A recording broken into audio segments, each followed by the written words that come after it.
플로툴 기초 매뉴얼 심화 학습 시간 두 번째 내용 진행하겠습니다.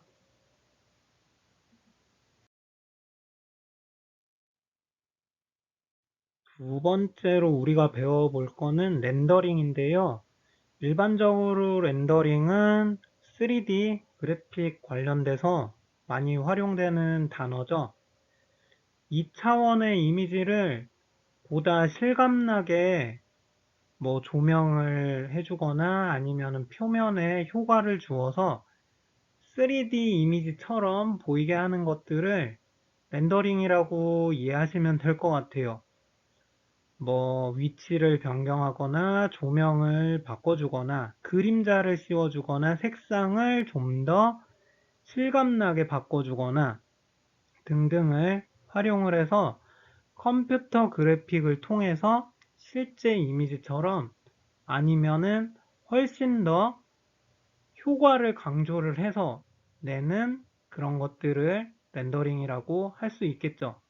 자, 클로 3D에서도 우리가 아바타에게 옷을 착장시킨 후에 이러한 렌더링 과정을 통해서 보다 현실감 있는 아니면은 디자이너가 연출하고 싶은 방향으로 이 이미지를 생성을 할 수 있습니다. 그러면은 클로 3D에서는 어떤 식으로 렌더링을 활용하고 있는지 하나 두 개씩 배워보도록 하겠습니다.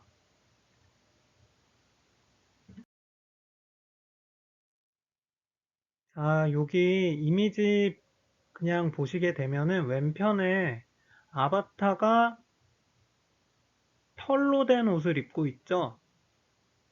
지금 이거는 렌더링을 통해서 클로 3D에서 이렇게 펄을 만들어 준 거예요.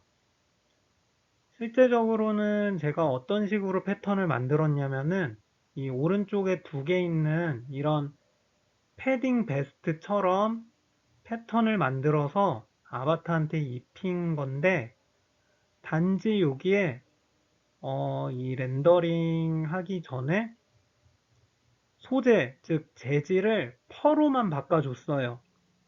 그래서 2D 창이나 3D 창에서는 이렇게 옆에 보이는 하늘색처럼 이렇게 털이 안 난 그냥 2차원적인 옷을 입고 있는 아바타의 모습인데 렌더링 과정을 통해서 이 털들을 클로 3D 상에서 표현을 이런 식으로 해 주었습니다. 일반적으로 이렇게 렌더링을 해 주시게 되면은 상당히 많은 메모리와 CPU를 컴퓨터가 사용을 하게 돼요. 그러니까 작업을 하실 경우에는 꼭 디자인 완성을 하고 착장까지 완료하신 후에 렌더링 과정을 거치시면 됩니다. 렌더링이라는 게 클로에서는 패브릭에 실감나는 표현을 한다라고 이해하시면 되겠어요. 거기다가 조명 효과 준다. 그 정도로 이해하시면 어렵게 느끼시지 않을 것 같습니다. 제가 굳이 이 펄을 여기에 이미지를 가져온 이유는 클로 3D에서 펄 같은 경우는 렌더링을 했을 때만 이런 식으로 표현을 할 수가 있어요. 2D 창, 3D 창에서 그 패브릭을 펄로 그냥 바꿨다고 해도 변화되는 거는 전혀 나타나지 않고 렌더링을 돌려야만 이렇게 펄로 볼 수 있다 라고 이해하시면 되겠습니다. 살짝 오해하실 것 같아서 구체적으로 설명을 해드리자면은 옆에 보이는 하늘색 저 패딩 베스트는 펄의 패브릭을 입힌 건 아니에요. 근데 디자인은 동일한 거고 그냥 여기에서 패브릭을 펄로 바꿨을 때 이런 식으로 나타난다라고 이해하시면 될 것 같아요. 이 하늘색 이미지는 왜 가져왔냐면은 원본과 렌더링의 차이가 이 정도로 난다라고 이해하시면 되겠어요. 그러니까 실제적으로 그렇게 렌더링을 한다고 모든 원단이 더 실제적으로 보인다거나 그렇진 않고요. 만약에 렌더링을 했을 때 그렇게 효과가 많이 나타나지 않은 원단을 입혔을 경우에는 렌더링을 한다고 쳐도 이렇게 큰 차이는 나타나지 않는다 라고 이해하시면 되겠습니다. 큰 차이는 없지만 조금 차이는 있죠. 아바타 좀 생긴 게 달라지고 피부 좀 다르고, 그리고 좀 더 자세히 보이시면은 그 패딩 베스트의 패브릭의 느낌이 보다 실제적인 게 표현이 된다라고 이해하시면 되겠습니다. 클로 3D에서 렌더링 하는 거를 V-Ray 렌더라고 이해하시면 될 것 같아요. V-Ray 렌더라는 이거를 활용을 하고 있어요. 클로 3D에서는.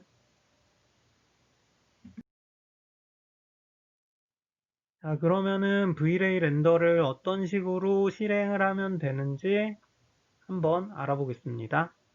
여기 우리 메뉴 있죠? 상단 메뉴에서 렌더 누르면은 그냥 렌더 하나 팝업창 밑에 뜰 거예요. 그거 렌더 클릭을 해주시면 여기 2D 창이 렌더 창으로 바뀌게 됩니다.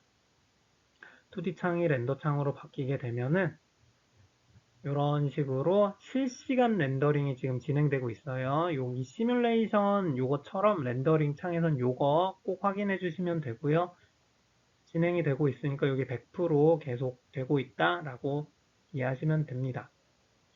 만약에 요거 렌더링을 하셨을 때 다 하시거나 아니면 좀 더 디자인을 바꾸고 싶다라고 해서 2D 창으로 돌아가시려면은 여기 그냥 여기 창 꺼버리거나 아니면 요 밑에 있는 렌더 지금 체크되어 있는 걸 2D 패턴 윈도우 클릭해 주시면 2D 창으로 돌아가게 돼요. 그러면은 렌더링 할 때 활용되는 메뉴에 대해서 간단하게 알아보고 가겠습니다. 자, 인터랙티브 렌더 툴. 아까 말씀드렸죠? 아까 켜있던 거. 이게 뭐냐면 3D 창에 있는 모습을 그대로 렌더링 창에서 동시간에 렌더링을 하고 있다는 거예요. 즉 3D 창에서 뭐 포즈를 바꾸거나 카메라 뷰를 바꾸거나 아니면 옷을 잡아 당기거나 등등을 했을 때 인터랙티브 렌더 툴이 켜져 있으면 그 렌더 창에서도 동일하게 그렇게 모습이 바뀌게 되고 그 과정이 실시간으로 렌더링이 이루어지게 된다라고 보시면 돼요. 시뮬레이션이랑 마찬가지로 이게 켜 있으면 메모리 엄청 잡아먹으니까 꼭 필요한 순간 아니면은 체크 해지해 주시면 되겠습니다. 해지하는 방법은 요거 렌더 중지 눌러주시면 돼요.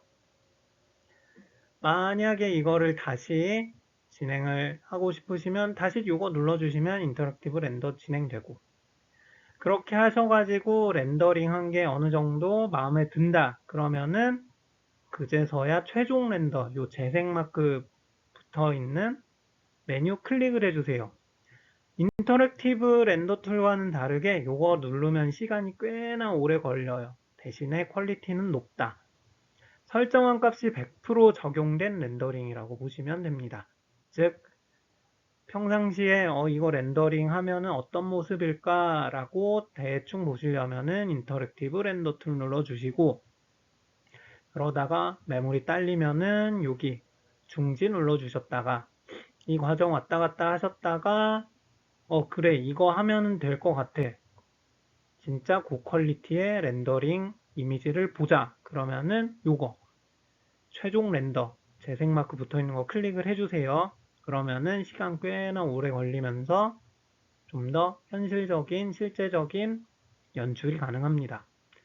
그렇게 하신 다음에 뭐 어디 복사를 하셔서 붙여넣기 하시려면 요거 현재 이미지 복사 눌러주시면 되고, 아니면 그냥 영구적으로 이미지를 파일로 저장하고 싶다 그러면은 요거 현재 이미지 저장 눌러주시고, 다음으로 저장된 이미지 가져오시려면 요거 눌러주시면 됩니다. 총 6개의 메뉴 알고 계시면 되겠어요. 자, 그 다음에는 아까 봤던 총 6개의 메뉴 옆에 있는 총 3가지 메뉴들 구체적으로 설명해 드릴게요. 제일 오른편에 있는 렌더 속성, 이거는 뭐냐면 렌더링 돌릴 때 어떤 식으로 컴퓨터를 활용을 할까 설정해 준다고 보시면 됩니다. 요거 그냥 디폴트 값 돼 있는 거 쓰셔도 큰 문제는 없는데, 만약에 컴퓨터가 힘들어 하거나 아니면 렌더링 잘 안 될 경우에는 요거 꼭 눌러서 확인을 해주세요. 요거 눌러주시면 렌더 엔진 완료 조건 이렇게 뜨는데요. 렌더 엔진은 렌더 실행할 컴퓨터의 엔진을 선택하는 겁니다. 그냥 어렵게 생각하지 마시고요. 본인의 컴퓨터에 맞춰서 좀 더 효과적으로 렌더링 돌리는 게 뭔지 설정하는 거라고 보시면 돼요.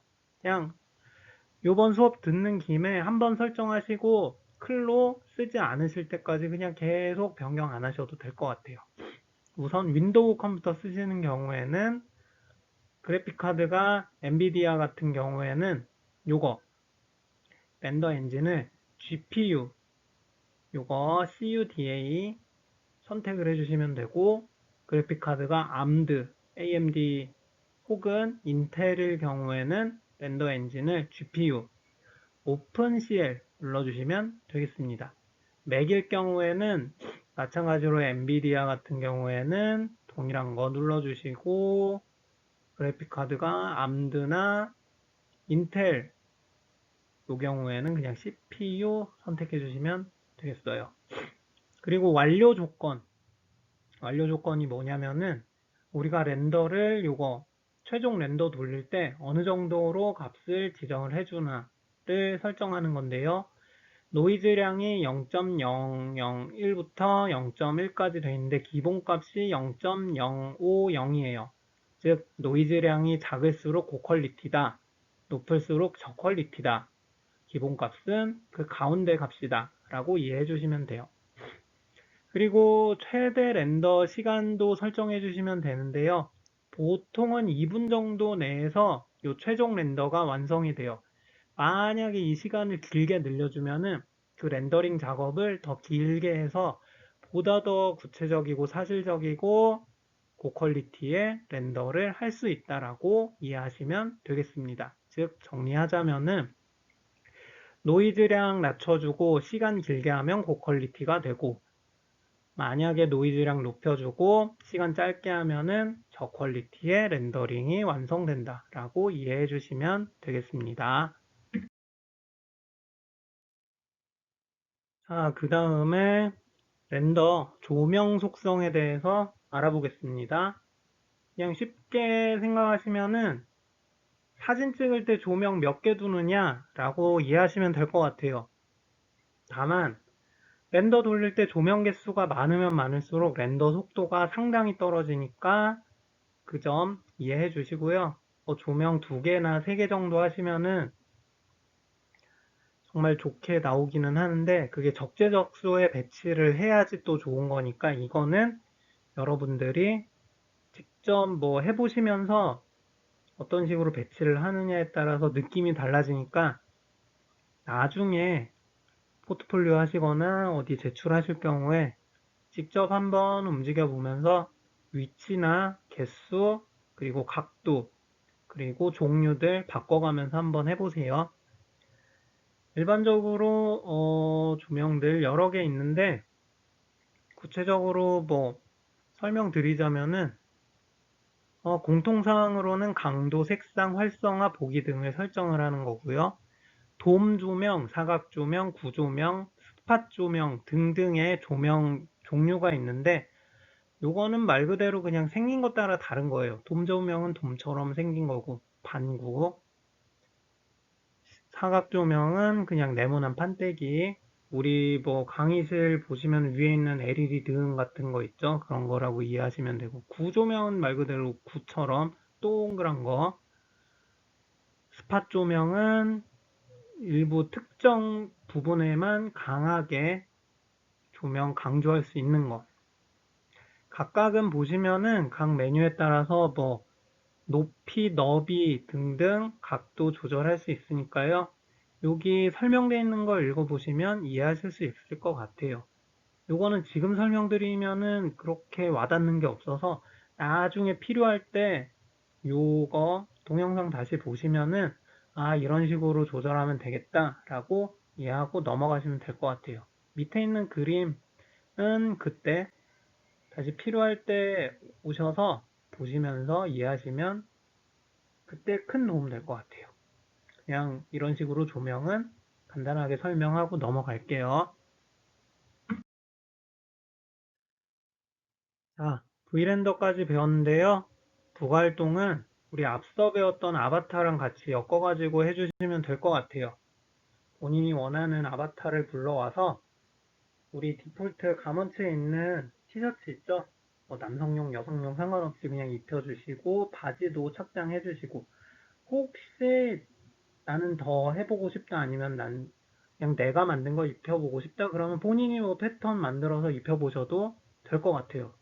수업 미리 나간다고 뭐 잘못되거나 그런 거 아니니까 클로에 대해서 더 관심 가지시거나 아니면 더 재밌어서 진도 미리 나가시는 거 가지고 뭐라 안 할 테니까 해보고 싶으신 분들 해보시면 좋을 것 같아요.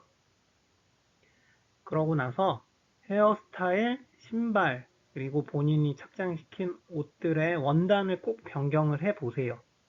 변경한 다음에 포즈까지도 원하는 걸로 바꿔주시고 디폴트 포즈로 해주셔도 되고 아니면은 엑스레이 관절점 변경해서 바꿔주셔도 되고 그 다음에 V렌더로 조명 조절하신 다음에 본인이 원하는 대로 연출을 해보세요. 캡처를 하셔서 이 클래스에 올리셔도 되고 아니면 V렌더 메뉴에서 이미지 저장하신 다음에 올리셔도 되고 두 개 차이가 좀 있으니까 기왕 하시는 거 렌더링까지 하셨으면 이미지 저장해서 올려주시면 좋을 것 같아요. 이렇게 하시면은 부가활동 완성하는 걸로 알겠습니다. 하실 때 주의하실 게 포즈 수정을 할 때 사람이 취할 수 있는 형태로 해주세요. 뭐 공중부양하고 뭐 날아다니고 그런 거는 뭐 상관없는데 뭐 문어나 막 그 연체동물처럼 막 팔 길고 막 그런 거는 웬만해서는 예, 안 하시는 게 좋을 것 같아요. 그리고 뭐 사람이 뭐 구부릴 수 없는 각도로 관절 돌리는 것도 웬만하면은 과제에 올리실 때는 안 하시면 좋을 것 같아요. 이렇게 하셔서 부가활동 마치신 후에 올려주시면 되겠습니다. 네, 수업 들어주셔서 고맙고 수고하셨어요. 다음 시간 수업 계속 진행하겠습니다.